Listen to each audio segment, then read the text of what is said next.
Okutayaya kwa district Kadh kwatandikira ahakitebe kikuru kya police omuri Mbarara aho yayakirwa abakuru omu by'okwerinda obwebembirwe Joseph Kadh ori omuhwezi wa RPC ahabwa ekyanga kya Rwizi.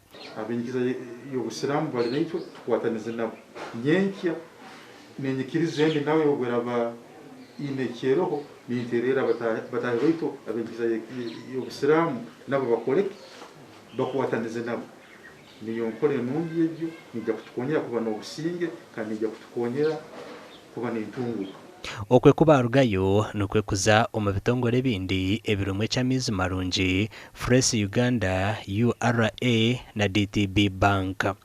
Aba nabo bayireko kushemererwa ahabwo kureba ngu district Kadh yabahikaho kandi nk'omuringo gumwe ogukoreko obuhagizi aba bagura tiketi nyamwingi ezokwirukanga omu Kadh Run erikwija kubaho 2015 by'okwezi kwa Katano omwaka ogw'2020 na n'ekigendererwa kyo kurundana sente ezokombeka enju ya Kadh. Fresh Uganda kugira ngo tine nkwatagana n'abamuslim community twasharamu kubashaje kandi mutwaro 50 kandi ekindi ekitukuza kukora ntuza kwetabira mu runage era tujja ku participating okulaba nti tudduka nabo mu range ba organizing okulaba nti basooka kuzimba center gye bagenda okuzimba nango kya kitari kimwe harimu enshonga nk'ishatu nkuru munonga ekyokubanza kumanyana na abantu abo abari okuza companies is different companies kumanyana nabo nitwe bakatumanya abo kuba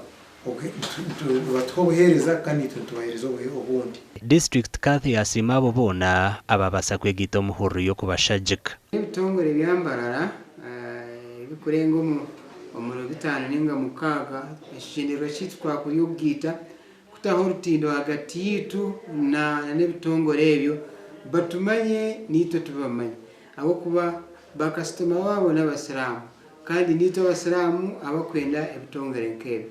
So okutaho rutindo olwene ni kituyamba kutwera kutahenkoragana nungi kandi hariho obuhwezi omunshonda zona nibasa kurebeka. Gashakwa Christopher Himbisobwe.